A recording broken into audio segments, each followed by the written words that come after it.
Unaware that his wife owned the estate, a black lady was made to wash dishes at a lavish party, organizer of Manhattan's most prestigious charity dinner. Victoria Hartwell hissed, "You shouldn't even be here," and pushed comma in the direction of the mansion's kitchen. As she felt dozens of interested eyes on her, 31-year-old Camilla Williams held the crystal tray steady. "Someone like you can only serve at this kind of event, not attend it, surrounded by politicians, socialites, and business people drinking $1,000 bottles of champagne." She was the only black person in the main hall. None of them were aware of the secret that would make that night a collective nightmare for the woman who had just been publicly humiliated.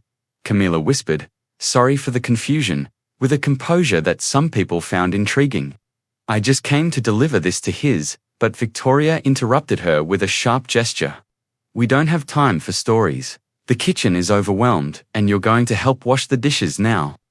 The room fell into an awkward silence. Some guests lowered their eyes.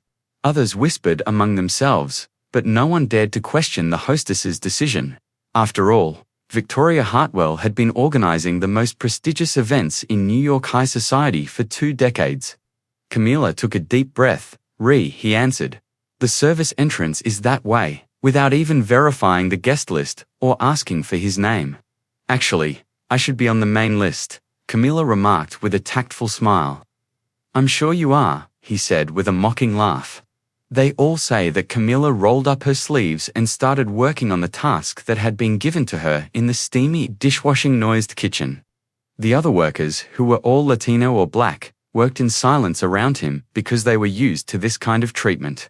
"Don't worry," a woman named Maria, who had been drying glasses at such occasions for 20 years, whispered. "He believes we are invisible. People like him have always been like this." Camilla nodded. But his gaze had a level of intensity that even the seasoned Maria couldn't interpret. There was something different about this woman, a quiet confidence that didn't fit the situation. As she polished a silver platter, Camilla listened to the laughter coming from the main hall. Victoria Hartwell was telling a group how she had put an intruder in his place, eliciting approving laughter. The comment reached Camilla's ears through the half-open kitchen door. "Some people just don't know his place in the world," Victoria declared loudly, clearly referring to the incident. "It's our responsibility to educate him." It was at that moment that Camilla smiled for the first time that evening, a smile that contained decades of patience, years of planning, and the anticipatory satisfaction of someone about to completely rewrite the rules of the game. Because what Victoria Hartwell and her guests didn't know was that the intruder in the kitchen held a secret so powerful that it would turn the most important night of the New York elite into the most talked about scandal of the decade. If you're enjoying this story of justice and want to find out how a simple humiliation turned into the most satisfying revenge anyone has ever witnessed, be sure to subscribe to the channel, because what happened when the truth was revealed changed the lives of everyone present in that mansion forever. In the kitchen, while Camilla scrubbed the fine china plates that cost more than many Americans' monthly salary, Victoria Hartwell decided that a simple humiliation wasn't enough. "You're washing too slowly," declared the organizer, entering the kitchen with 2 other guests to witness the spectacle. "People like you should be grateful for any job opportunity. But it seems you can't even do that right." Robert Sterling, a real estate mogul known for her controversial opinions, laughed loudly. "Victoria, you are very kind. In my company, someone like that wouldn't even make it past the interview." "That's exactly why our country is the way it is," added Patricia Westfield. "Eyes to a pharmaceutical fortune. We give too many chances to those who don't deserve them." Camilla continued washing, but his shoulders stiffened. Maria, the veteran employee, whispered, "Don't listen to him, dear. Only because he feels better than them do they do that." "You know what irritates me the most?" Victoria continued, obviously enjoying the audience. What Maria didn't know was that Camilla Williams was no ordinary employee. A Harvard Business School graduate with a degree in comedy, she had spent the last 12 years quietly building an empire in strategic consulting, helping companies navigate corporate restructurings and reputation crises. Her client list included some of the largest corporations in the nation. "Look at those hands," Patricia said, pointing to Comma as if she were an object on display. "I bet you've never held anything more valuable than a plastic plate." Camilla smiled inwardly. It's these people who try to infiltrate our events, pretending to be someone they're not, as if we can't see through the facade. Victoria might reconsider if she knew that the facade included a $80 million personal fortune and connections that could destroy reputations with a single phone call. Camilla's hands, which Patricia was examining with contempt, had signed million-dollar consulting contracts, closed international deals, and, ironically, saved the reputations of companies that were now represented at that very gala. "You know what kind of people these are," Robert murmured, lowering his voice theatrically, "always trying to get ahead in life through shortcuts. Probably came here hoping to meet some rich man and settle down." Victoria laughed as if any of us would give someone like that a second glance. It was at that moment that Camilla decided to reveal just a small fragment of who she really was. She turned slowly, drying her hands with deliberate calm, and looked directly into Victoria's eyes. "Interesting perspective," said she, in a soft but authoritative voice that made everyone in the kitchen stop what they were doing, especially considering that this gala is being held to raise funds for underprivileged children. "I imagine they would be curious to know how donors really think about people who come from humble backgrounds." The silence that followed was deafening.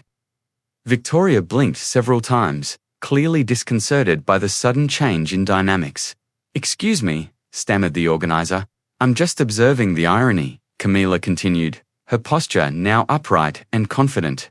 "You are here to help the less fortunate, but you cannot treat a person you believe to be in that category with dignity."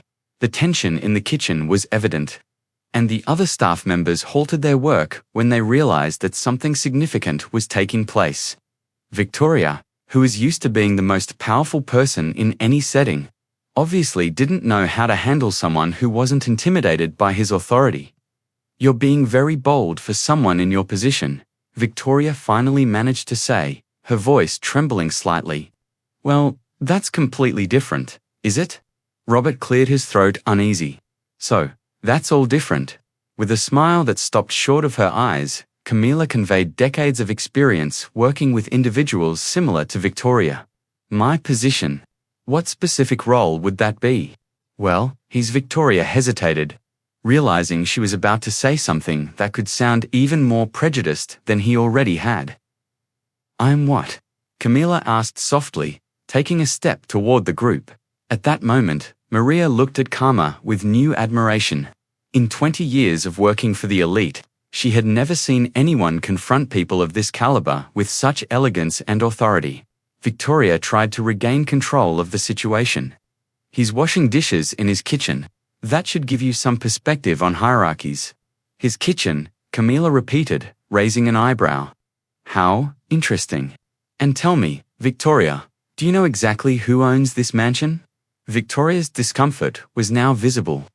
"Well, it's rented for the event, obviously." "Obviously," Camilla agreed, but his tone suggested there were layers of irony Victoria wasn't picking up on.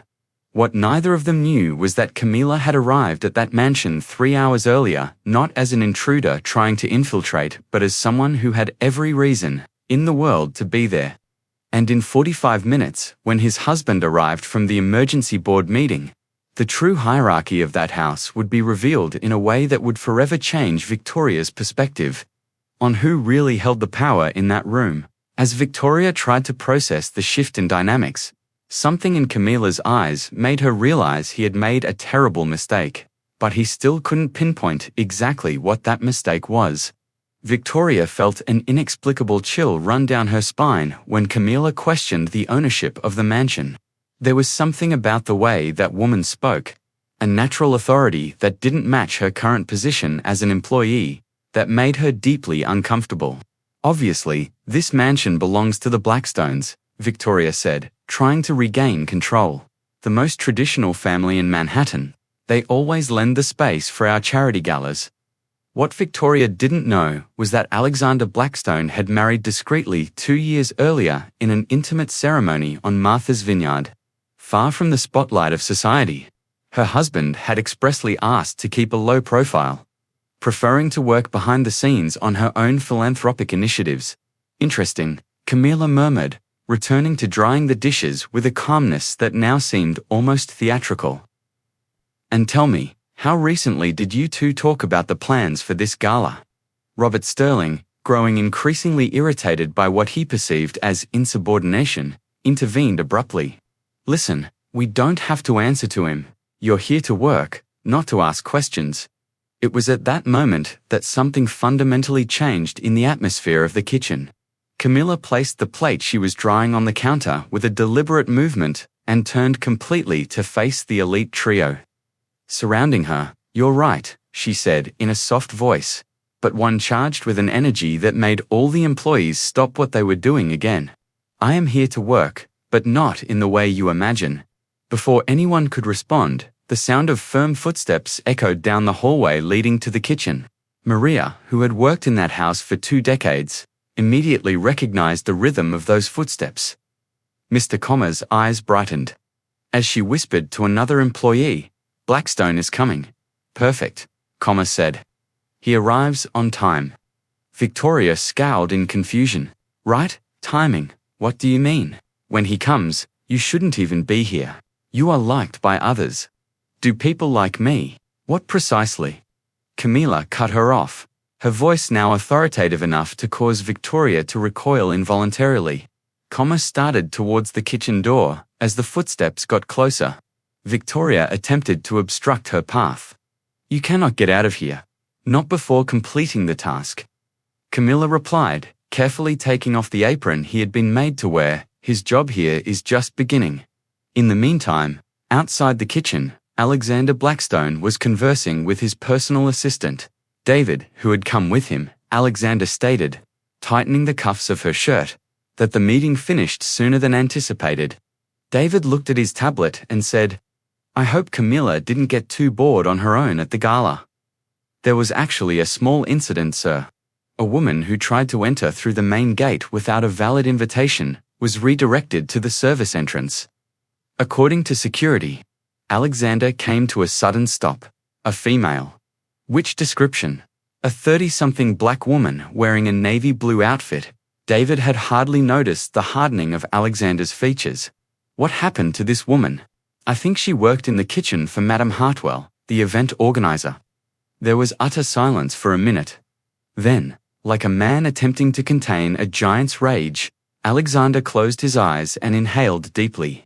"David," he said in a dangerously calm voice, "I want you to document everything that happened tonight. Every person involved, every word spoken, every action taken, everything." "Yes, sir." "May I ask why?" Alexander was already walking toward the kitchen with increasingly rapid steps. "Because his wife has just been forced to wash dishes in his own home." In the kitchen, Victoria was still trying to process Karma's increasingly confident behavior when she heard Alexander's familiar voice echoing down the hallway. "Where is my wife?" The question resounded like thunder, and Victoria felt his stomach drop. She looked at Camilla, then at Robert and Patricia, trying to understand why this question made her so nervous. Patricia repeated, confused, "But Alexander has never brought a wife to our events." That's when Camilla smiled. A radiant smile that completely transformed her expression and revealed the powerful, confident woman she had always been, even under the guise of a humiliated employee. "Actually," she said, extending her right hand to show a diamond wedding ring she had kept discreetly hidden, "he did bring one. You just decided that I should be in the kitchen instead of the main hall." The ensuing silence was broken by the sound of Alexander's footsteps approaching rapidly. And Victoria finally understood the magnitude of the mistake she had made. But what none of his friends had yet known was that Camilla had recorded every second of the humiliation on his cell phone, which had remained strategically positioned in his apron pocket. And in about 3 minutes, when the whole truth was revealed, those recordings would become the evidence that would turn the most prestigious night of the New York elite into the most devastating scandal high society had ever witnessed. Alexander Victoria's voice came out as a strangled whisper when the imposing figure of the mansion's owner appeared at the kitchen door. His eyes quickly scanned the scene. Camilla with her apron in her hands, Robert and Patricia, clearly uncomfortable. And her herself, looking like a child, caught doing something wrong. "Camilla, my love," Alexander said, completely ignoring the presence of the others and walking directly toward her. "David told me what happened. Are you okay?" The silence in the kitchen was deafening. As reality finally hit Victoria with full force, her legs began to shake. Patricia Westfield appeared to have shrunk inside her pricey dress. And Robert Sterling gulped hard, his face going completely white. "I'm perfectly fine," Camilla responded, with a calmness that now made perfect sense. It was actually a very instructive experience. Alexander gave his wife a loving embrace. But when his gaze eventually shifted to the aristocratic trio who had degraded his beloved, it was entirely cold. He said, "Victoria Hartwell," her voice piercing the atmosphere like a blade. "Madame Westfield, Mr. Sterling, how nice to meet you in my home." "Alexander," he said. Victoria started to stutter, her hand clearly shaking. "We didn't know." "Not sure exactly what," Alexander cut him off. "That my wife is a human being, deserving of fundamental deference. Or simply, didn't you realize she's his wife?" Robert attempted to use a conciliatory method. Her former haughtiness vanished entirely. "But there was a miscommunication, Mr. Blackstone. Would you have behaved differently if you or we had known?" Camilla said in a quiet voice. "Robert, that's the precise issue. Only when you are aware of someone's power do you treat them with respect." At that point, Alexander saw Comma's cell phone, still recording, covertly resting on the kitchen counter. His lips formed a chilly smile. He summoned his aide, who had stayed at the door, and said, Victoria frantically attempted to recover control of the situation by saying, "Please come in and bring your tablet. We have some important calls to make. We can settle this amicably." Alexander, "It was merely a miscommunication." Civility. Alexander raised her voice a little and repeated it. "For example, calling my wife, people, and making her do the dishes in our own house.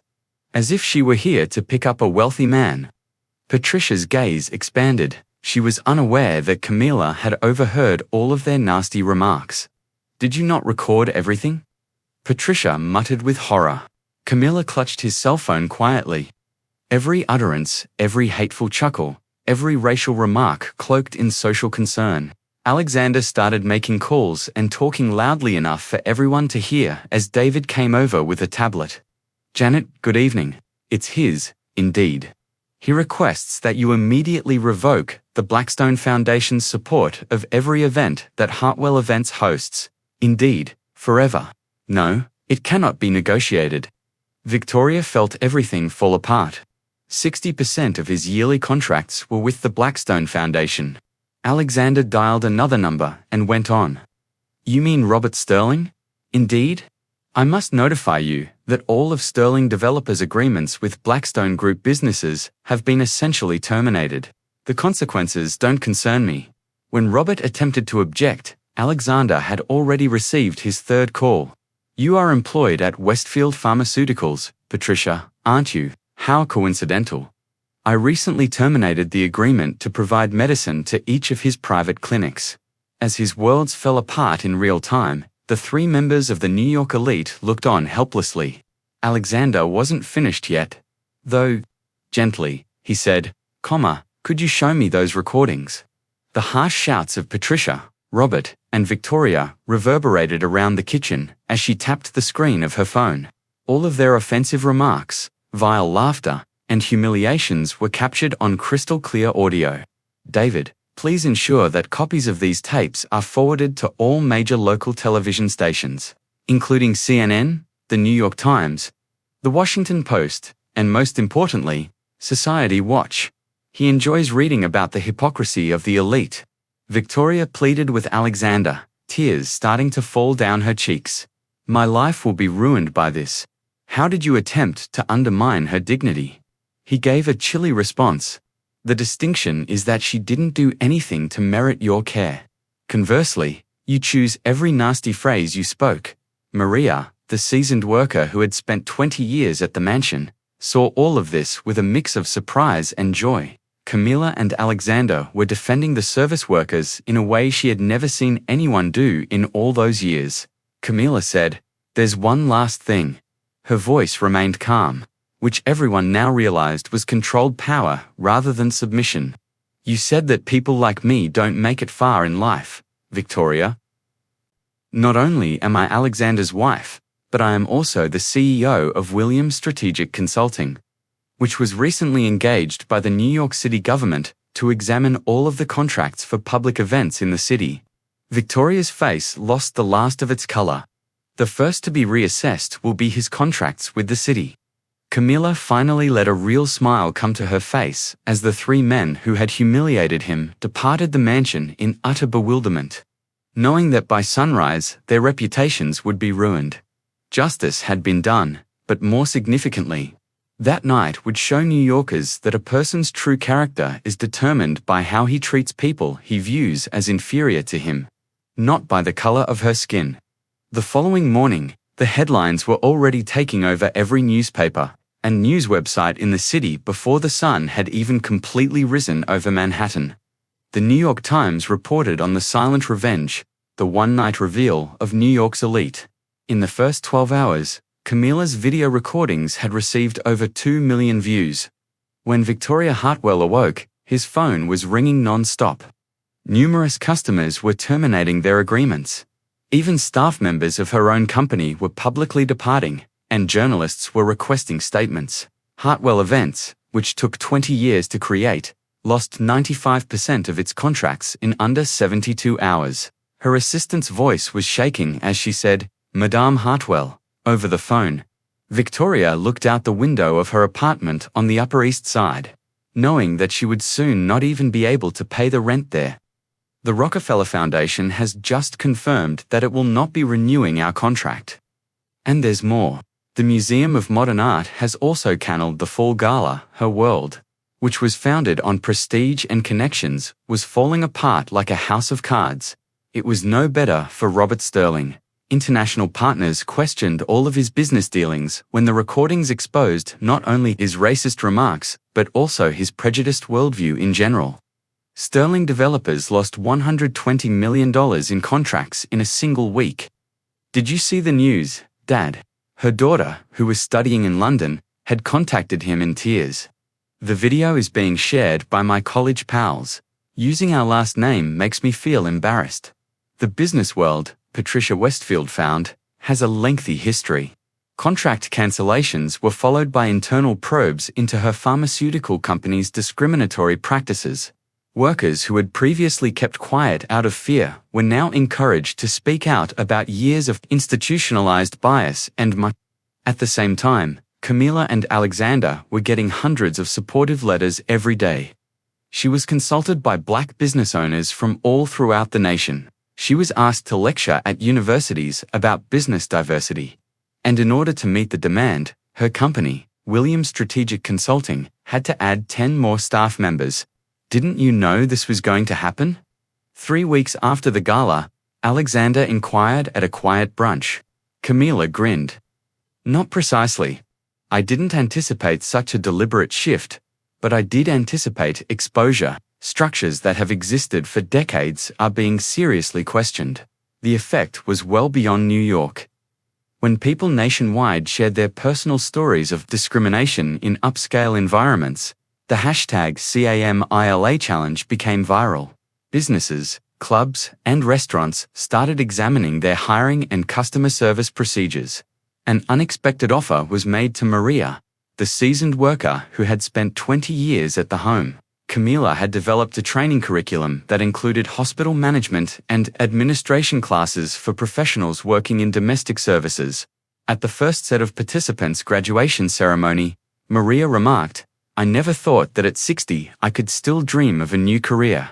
However, Madame Camilla demonstrated to us that we can always restore our dignity at any time.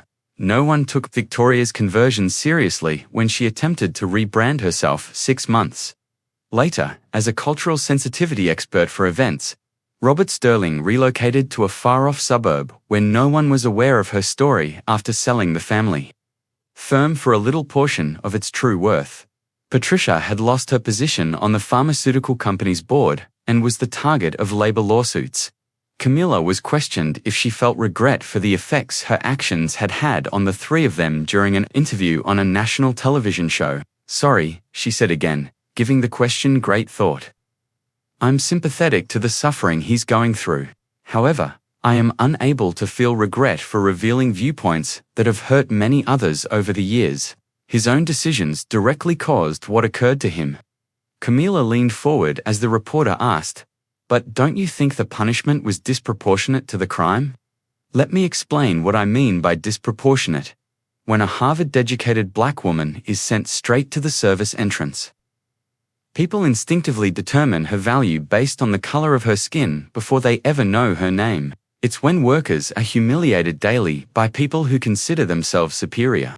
That's disproportionate." Alexander, watching from the audience, smiled proudly. Her wife had become a powerful voice for change that the country had needed for decades. A year after the fateful gala, Camilla was invited to give the keynote speech at Harvard Business School's graduation. Before an audience of future business leaders, she concluded with words that became a manifesto for a generation.